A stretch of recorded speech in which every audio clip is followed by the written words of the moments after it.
Hello my little crackpots, welcome back to Run, Stretch, Succeed, where I share my running journey. If you like running or ultra running videos, hit that subscribe button and come and join me on my journey. So today's video is a little update video because last month I did M2L and chest 100. It's actually took me a long time to digest, so now I'm just going to go over them and tell you what's up next and how my training is going.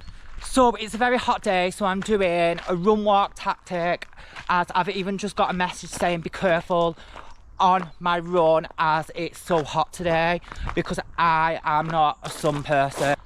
I'm a person who gets really bad sunstroke to the point where I can hallucinate quite easy.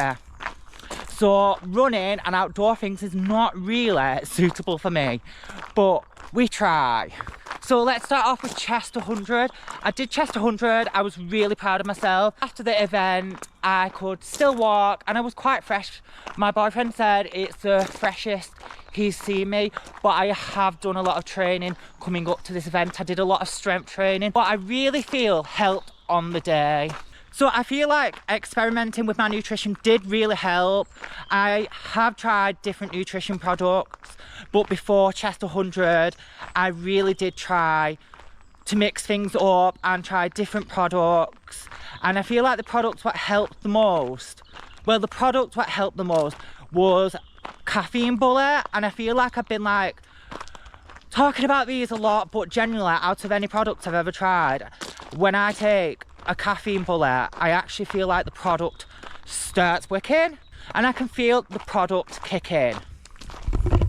The only thing I would say, I need to put products like that what I'm having at a certain time to help with the event. I have to put them in a safe place, as I couldn't find them when I actually needed them initially and I had to wait till I got to a checkpoint. Even that, I didn't get the time that I wanted. Well, I wasn't aiming for a time, I was aiming just to finish, but I did want under 31 hours. But I did spend a lot of time in checkpoints, what is very unusual for me. And I feel like this was because my feet was burning quite a lot. So I feel like the shoes, what I was wearing, what were Ultras, what I've always been fine with, wasn't good for that event. And it was a very dry event, especially for chest 100. There was no mud and all the dust kept coming up your nose, to the point where in the morning everyone had like scratchy throats and I was just shooting stuff out my nose. I know it's too much information, but it was just really hard. An idea how I can fix that problem for the future, because obviously I'm doing Leeds to Liverpool later this year and the floor is very stony, so I feel like I will get it then as well. Let's go over Manchester to Liverpool. I really enjoy that event and it's one of my favourite events, but I felt like doing that after chest 100 was a bit much. It has took me a month to feel like I can enjoy running again and train properly. And I think this was just because it's too much in a short period of time, as usually I do M2L and then chest 100, what is a bit easier. What I think I'm going to do next year is do chest to 50, what I tried once.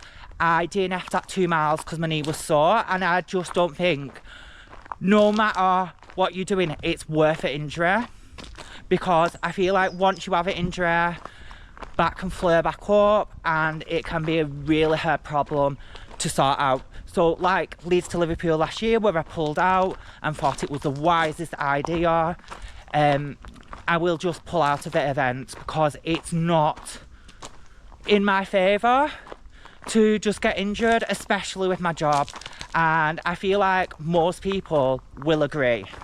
So I did the event, it started at the War Museum. It was a very nice start, it was very different. I really enjoyed the new start line and it was just a very nice day. There was a couple of diversions. I didn't like the diversion at chest 100 and on M2L at Spike Island, but obviously there was nothing they could do about it.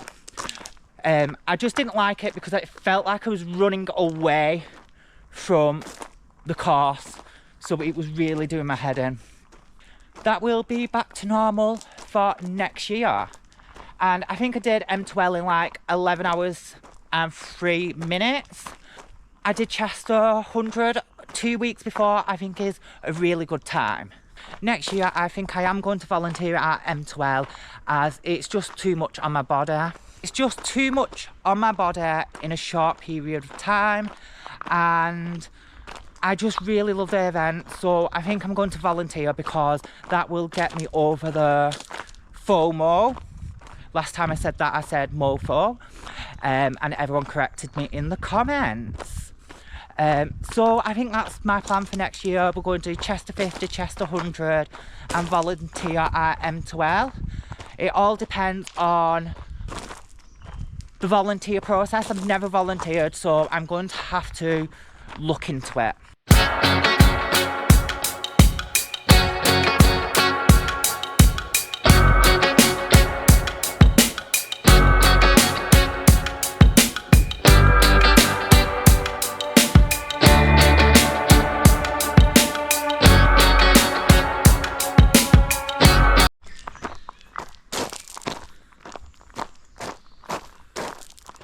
I swear I charged this.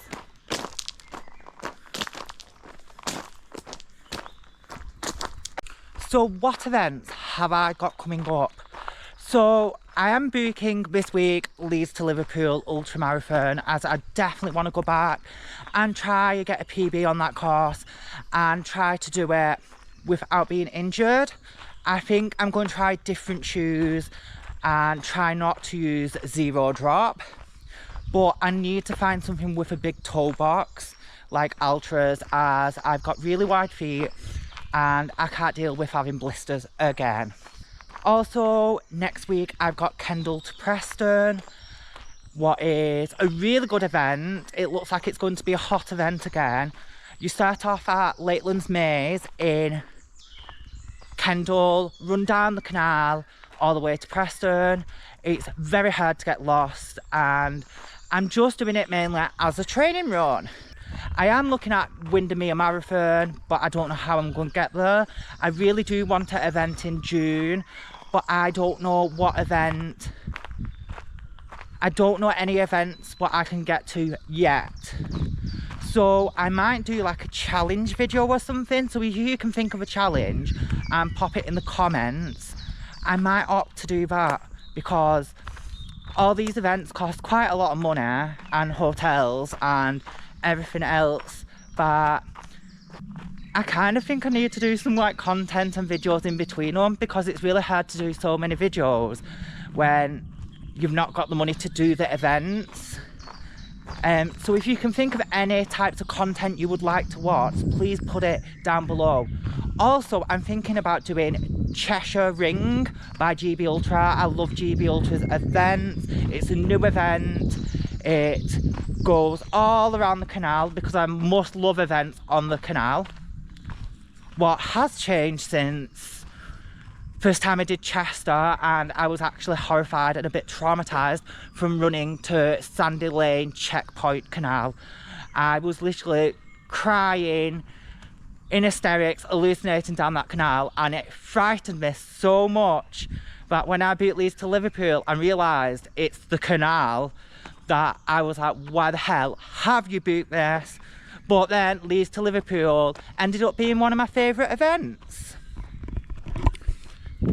So if anyone knows any events coming up in the next couple of months, please comment them down below, as I need to find some more events so I can make some more videos for you guys.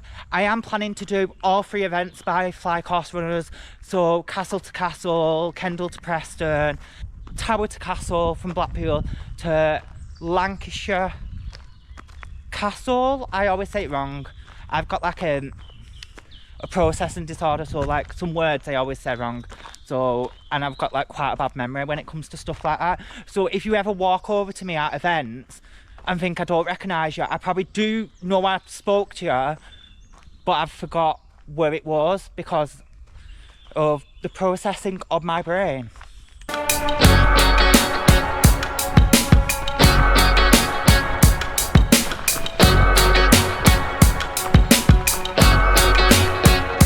Because it's rough as well. Yeah, I didn't like it. Yeah. It's dead rough.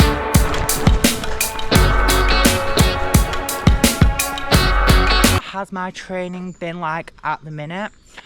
Since I've been getting over chest 100 and M2L, obviously I've not been doing a lot of running because I feel like my body needed a lot of recovery from it. But from this week I felt a lot better. I'm going to try to do around 50 miles per week. I've been doing hill training. I hate speed training, it's just not my thing. But I do feel like I probably could get faster.